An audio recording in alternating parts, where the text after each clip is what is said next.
Hey everyone. I just want to bring to your attention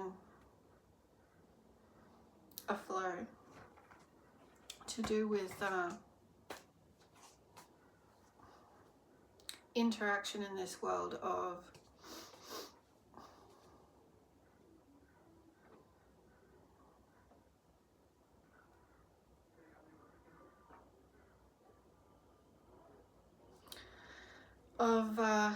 active and passive, the energies of active and passive. So where this plays a part in what I've been contemplating and analyzing the flow of gently, without the mind getting involved to lead it anywhere rigidly, is if you're a generally active person and someone is behaving passively, there comes a time limit and an energy limit as to what you will allow yourself to give to a passive energy, which is what is still happening, I believe, because in life, from all the things I've been through, I actively, after having some time out, I actively get back into, okay, who am I now?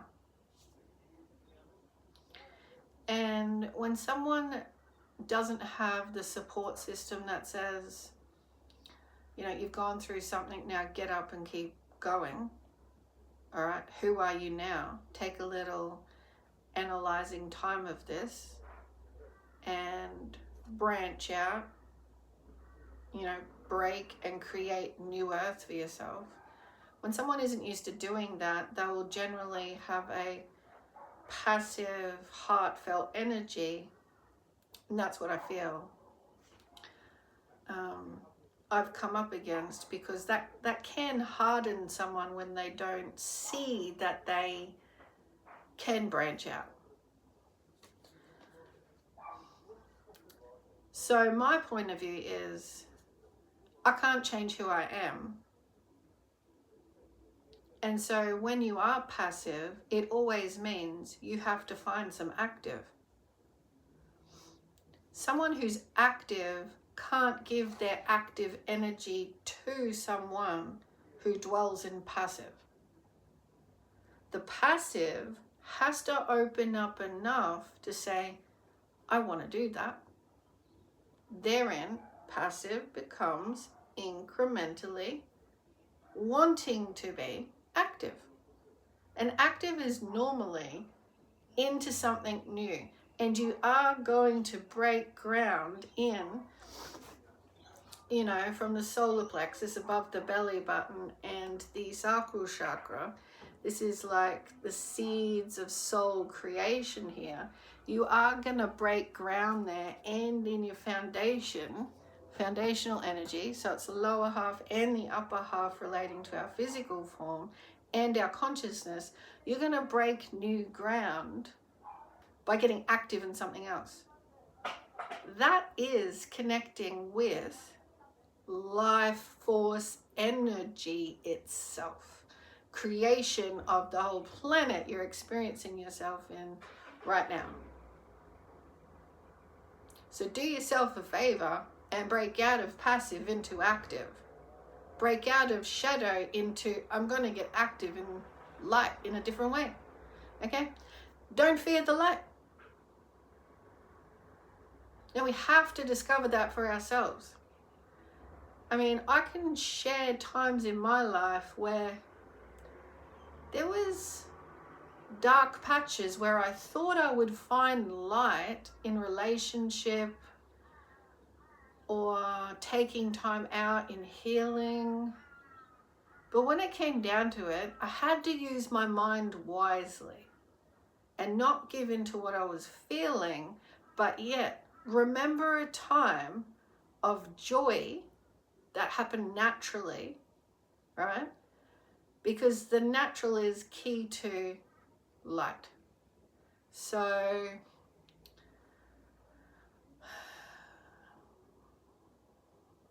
well, what I remembered was how, as like a younger person, like anywhere along the lines, I can remember between 0 to 10, joy that would happen easily. You know, the spark of life, the feeling of just joy, activity, all right? So with my brothers or with my friends or with creativity, anything that I enjoyed, dancing, singing a little bit. And then later on in life, as a teenager, when things felt a bit tough, you come up against little confusing challenges. It really comes back to surprises in life of joy. Okay, so whether it was through your friends cheering you up, or you know, angel light of your friends just saying one thing and then it just brought your spirits up. So as an adult in any dark time, I remembered back to those light feelings. Now they are real. Okay, that's light. You can't buy them. It's light. So what they reminded me of was the light of keep going and these things will happen again. Because you're slowed down if you walk a path where you do have some repeat challenges because you need to learn at depth. But what brings you out is remembering the light experience of your life and any other memories that you may think of this lifetime, but might be to do with another lifetime of light, to do with your soul, that guides you on. And you can't, you know, you don't consciously understand it, but it's light. So you can't keep giving to someone who acts passively towards their life and their light. There has to be an ignition, right? And an ignition only happens when, like, let's use a motor for example. It's turned off, it's sitting, it's literally waiting there for you to drive like a car, right? Excuse me. So you could say it's just in the dark. You could say it's passively waiting. And it's only when you choose that, you know, for the fun of it or because you have to go do something, you're going to ignite that motor. So too, when you feel like you are passive in the dark and not going anywhere, where are you going to get that ignition from? It is you. Okay? So, and so what you begin with, right? Here's my point here. What you begin with is you think it's bad or not good, right? But the motor has to start from not being started. So the person has to start from its passive position and ignite something. An idea, an inspired thought, maybe a hunger, but really an idea that stimulates the energy of a being is going to ignite something. And so if that motor is obviously, like we said, sitting, waiting to be ignited, the being is waiting to be ignited, the nature of the waiting has to be, right? It's still powerful for the being, because what it means is the being is now soulful, S-O-U-L full, right? But also S-O-L-E, or solitude. So it's there on its own. Okay, so it's a clear sign right there that it's very healthy to clear out all. And just like a motor, right, it would love to be cleared out every once in a while. It's its usual habit, or give it nice clean fuel, nice clean oil yourself, or take it to get rejuvenated. But it's like when the person clears out the world, or what is perceived to be gunky, or slowing down your motor. All right, acknowledge this. So you slow down, you feel like you might be somewhat in the shadows. You might have some gunk like every motor and every being. We're here, you know, temporarily going through much energy of this planet. It's not all us. So in the shadow of the car resting, or getting its rejuvenation as the being, or healing, cleansing, clearing, right? You become soulful. So appreciate that time, because all of it is divine. You are never not without divine flow, source energy. You're alive temporarily on this planet, always with this. So whether you're active in the world or taking time out for some rest, don't make passivity a lifestyle, because you'll start going towards various, well, passive lifestyle, of course. So, which is, you know, less sunlight, more shadow thought. All right. So the ignition is with the person once you've had a bit of time out. What's my idea? All right. Now, it might be difficult for some people to clear out what is them and what is the world. Or what is them and even the closest relationships are still outside of them, the world. So what is truly me? It might, you know, it did for me, because, you know, and it would for a lot of us, and we don't, this is the spiritual path, we don't often look at ourselves, our souls, our soul, eternal soul frequency on its own. We're so identified or indulged in what's going on nearby, outside of us, close friendships, close family, whatever. And this is the kind of discrepancy and crises of, I'm not content. I'm not content, but I continue in this environment, this energy, with these particular people, etc. With this job, or with being told what to do, and I'm just not content. So from the lowest of lows, perhaps if you're not content and it's because you feel the outside world has more say over you than you have over yourself, then you will come from a deep-rooted uprising perspective to really break new earth if you decide, which you should for all healthy reasons, I have to grow step by step out of this. And then as you start to do that, it has to become more emboldening, kind of what you would have thought of before.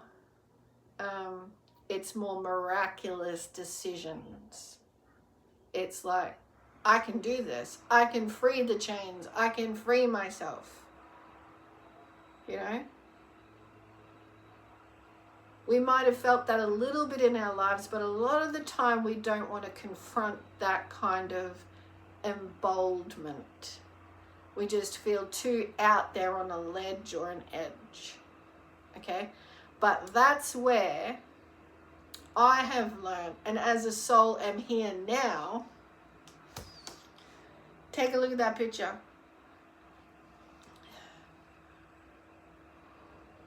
When you put yourself out on the ledge or the edge, I'm just like, yeah, go for it. Like a stabilized awareness support system, you got it going on. Okay, because when we're on the edge, we've had to say goodbye to some things.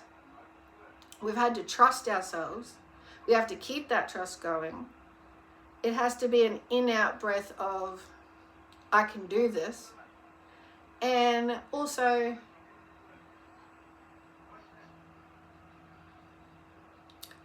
well, for me, and it's not easy for all of us, but it's a trust in faith, right? Which comes over time, that you have decided to bit by bit put yourself out on that ledge, and you hold faith that you will be held, that you will find your way, that something will happen. And that's where that trust develops, that you will stand out on that edge as much as possible and take that leap. And you're just like, I am off, you know?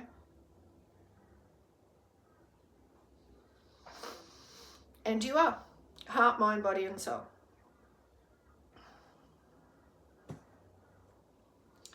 So passivity only gets activated into life force energy when we choose it. So there's various elements, connections you can make, but really let things rise from within your own consciousness and activate them. So it's like, I really want to go somewhere and do something, you know? And then there's this, I'm going to do it. So you jump in the car, like you grab the keys, you go and jump in the car, and you go and do it. And you did it. Now that should be a lifestyle, right? But a lot of the time we check in, is it okay? Blah, blah, blah, blah, blah, blah, blah, blah. And some things are necessary to check in with. But if that becomes a passive lifestyle, that everything you want to do in an instant from like your spiritual life experience, and you just pacify it to please others, it's just soul crushing, and passivity becomes a way of life. And it is not a way of life. Not for the spirit, not for anyone's spirit. It is not a way of life. So this is why passivity and activity are an actual thing. So you are the one that has to incrementally fly. You know, get that strength, get that trust, get that bravery, build that. I'd like to say build that faith, but really faith comes from walking the path of this, like going to the edge and taking steps. Going to the edge when others like don't trust you or don't believe in you or whatever, but you decide you're going to do it yourself. You have faith in something else. You know you're here not to just do what everyone else wants you to do all the time. So it's like, every time I have faith in myself, things work out. So that helps.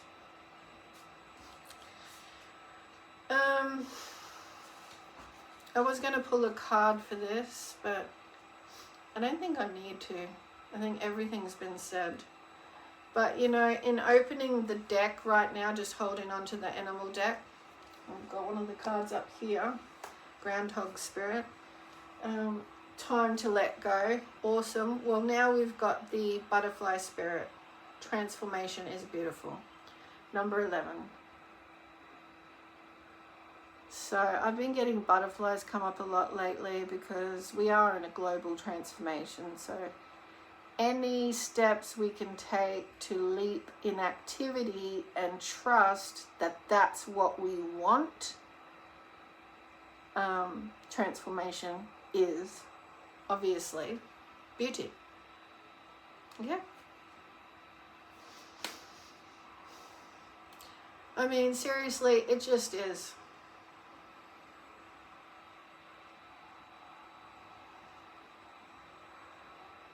You got to leave behind some old ways from passivity to activity, but when you take the steps for transformation, it's a cycle of life. There's nothing but beauty that comes from shedding and trusting. All right. Glorious and gorgeous.